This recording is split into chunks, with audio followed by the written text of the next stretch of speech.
Edgar Rice Burroughs' lunar trilogy begins with the Moonmaid, which has a ship from Earth crash land inside of the moon, discovering the hidden inner world of Vana. And in that world, one of the crew members, Julian V, becomes a hero, while another, the deranged scientist Orthus, allies himself with the Calcars in an attempt to take over the moon. And at the end of the novel, Princess Nahila and Julian V are wed and they return to Earth. In the next novel, The Moonmen, Orthus has taught the Calcars how to create rocket ships and weapons, and they invade the Earth and take it over. And in one dramatic final battle, Julian V and Orthus kill each other. And without Orthus's knowledge, the Moonmen forget how to use the technology he gave them, and Earth falls into a dark age where all modern technology is lost. And the descendants of Orthus and Julian V continue to fight throughout history as Julian's descendants try to take the world back from the Moonmen.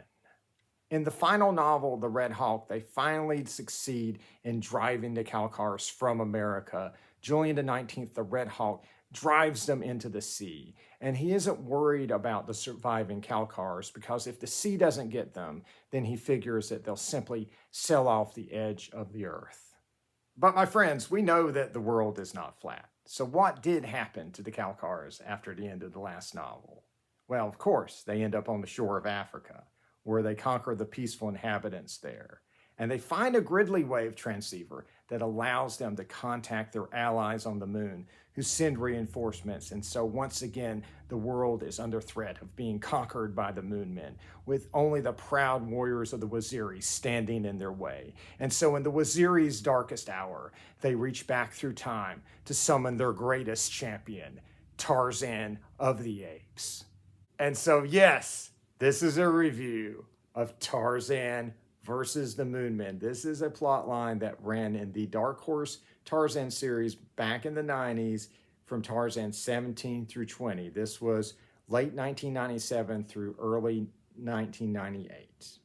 And the reason I began with the premise is that there is not a single word of it that is not amazing. And so we're going to be doing a review of this 4-part story. And then at the end, we're going to be talking about new things that have been done in recent years with the world inside of the moon and the Moonmaid, including a brand new project that just had its details revealed yesterday. So stay tuned for that. So let's begin by looking at these great covers by John Laban. And so this first one is just a wonderful establishing shot of Tarzan, which is something kind of unusual because with most Tarzan covers up to this point, usually he's fighting something on the cover. And so it's just kind of cool to see a good cover that just lets you know what he looks like, but still ties into the story. This is him entering into the cave that will take him to the time of the Moonmen. For the second part, we have one of my favorite Tarzan covers ever. This is the Vanas, which are the monstrous allies of the Calcar, and they just look really awesome here. They are not really giants. This is obviously a symbolic cover, but it really captures the feeling of this plot line. And down here we have Tarzan and Korak about to go at it with the Vanas. Part 3 has a really intense cover with this monster coming after Tarzan. And so this is a white ape combined with a regular ape from Earth. And this is said to be a gift from the masterminds of Mars, one of the allies of the Calcar. We don't see in the story, but they are mentioned, and it is rather intriguing. And the final cover here has a very intense fight between Tarzan and the head Vanas, and it is awesome. So this plot line definitely has the most recognizable creators on it of any of the plot lines in the ongoing Tarzan series. It's written by Tim Truman, who is a writer and artist, and he's probably best known at the time for having done his runs on Hawk World and Torque Dinosaur Hunter, and he would eventually, after this, go on to write a lot of Conan comics for Dark Horse Comics. Unfortunately, he did not get to do a long run on Tarzan, but at least this story that he got to write was a good one. Thomas Yates does the interior art, and he's inked by Al Williamson, and he's one of my favorite Tarzan artists of all time. And so here we have some Waziri in what they call the Cave of Nu, the Eternal One. And this is kind of a very clever nod to another Burroughs book called The Eternal Savage or The Eternal Lover that also involves some time travel.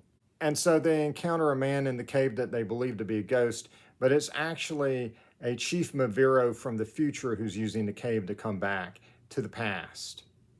In order to recruit Tarzan, of course, the descendant of Maviro from the future has to tell them the whole story, which includes a really great summary of the Moon Trilogy.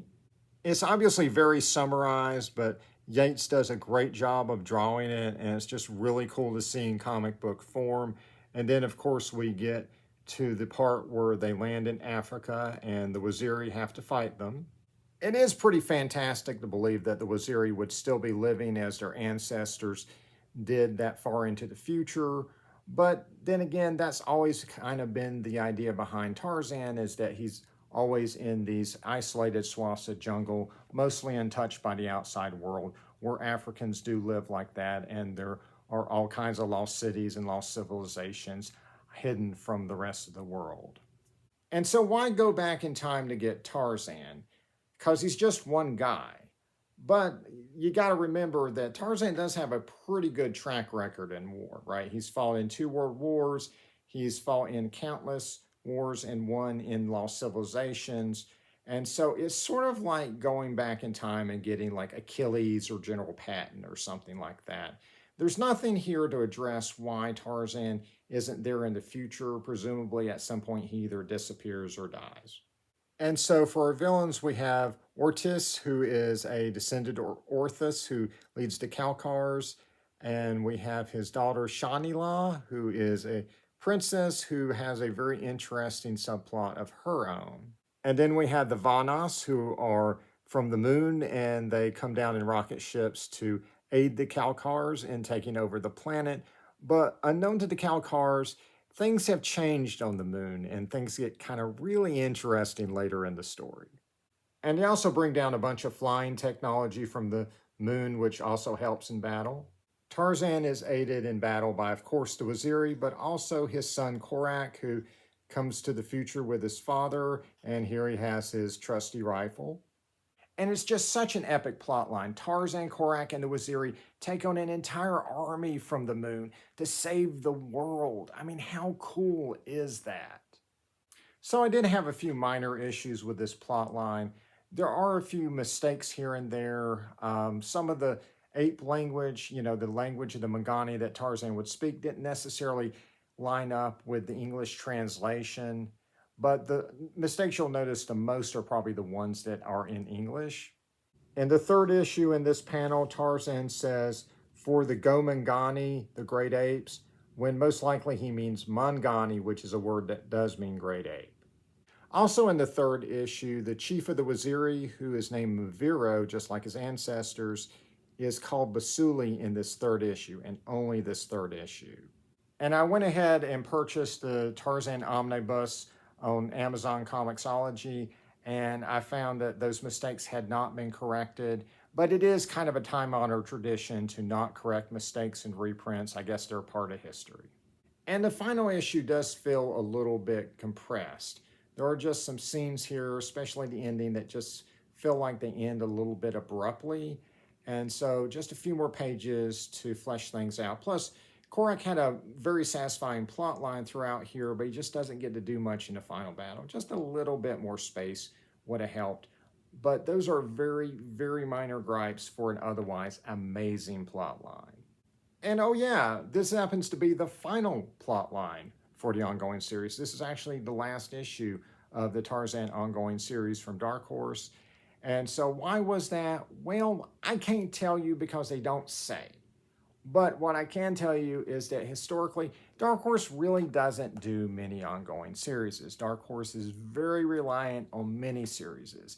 The few times that they will give a character or concept an ongoing series, it generally lasts somewhere between 12 and 36 issues, and then they'll end that series, and if that character is going to continue, it'll be in mini-series. And so Tarzan of the Apes is, of course, no exception. And of course, I'll be looking at those miniseries in future retro reviews. I will say one of the things that kind of captured my imagination about this future where the Moonmen invaded was the idea of fighting off alien conquerors on horseback with rifles and bows and arrows and stuff like that, fighting in wooden forts against an alien menace. That was just something so unique and just very interesting. I could easily see like a first person shooter like that or something. But that intriguing idea was not actually what Burroughs had in mind when he originally conceived of this concept. He actually originally wanted to do a novel called Under the Red Flag. And it was a story about what would happen if the Bolshevik Revolution just took over the world, right? If the communists just took over everything. And he wrote the novel, he submitted it all over the place, and every magazine in the universe rejected it. So Burroughs went back to the drawing board and he altered the novel and decided to make it part of a trilogy where instead of communists, it would be aliens who would invade, and thus the Moon Trilogy was born. And it's a concept that inspires to this day.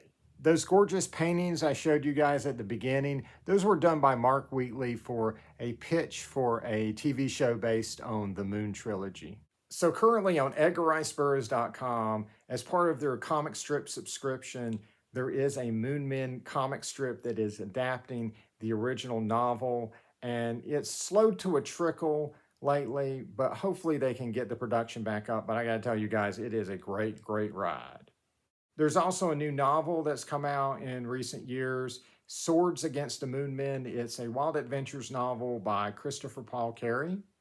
And there's also been comics by American Mythology, starting with this Moonmaid one-shot, which was part of their Fear on Four Worlds crossover. And that continued into Moonmaid, Catacombs of the Moon. And these comics star Nyla, the princess from the original Moonmaid novel. And then there is Moonmaid, The Three Keys, which introduces a new Moonmaid. And this was a fantastic miniseries and really, kind of got us deeper into the world of Vana. But unfortunately, American Mythology did lose the license to do these comics, and there is a solicitation for a Moonmaid trade paperback from them that does exist, but it is not going to happen. That's just kind of a zombie listing from algorithms. There is no collection coming from American Mythology of those comics. However, there is a trade paperback or graphic novel of The Three Keys coming from Edgar Rice Burroughs Incorporated. And so yesterday they announced that on August 25th, they will be launching a Kickstarter for this 80-page collection, and it will contain The Three Keys, a brand new 13-page story written and drawn by Mike Wolfer, and a new surprise feature that will also be included. And I'll be doing a separate video to give you more details on that Kickstarter campaign. And so it's celebrating the 100th anniversary of the Moonmaid, which is this year. And so it's really cool to see that the Moon Trilogy is continuing, and hopefully we will be getting more comics in the future. So in my next retro review, we'll be taking a look at another mini-series of Tarzan that crosses over with another Burroughs property, in which Tarzan goes to a little planet we like to call Venus. All right, like and subscribe for more videos. And until next time, see ya.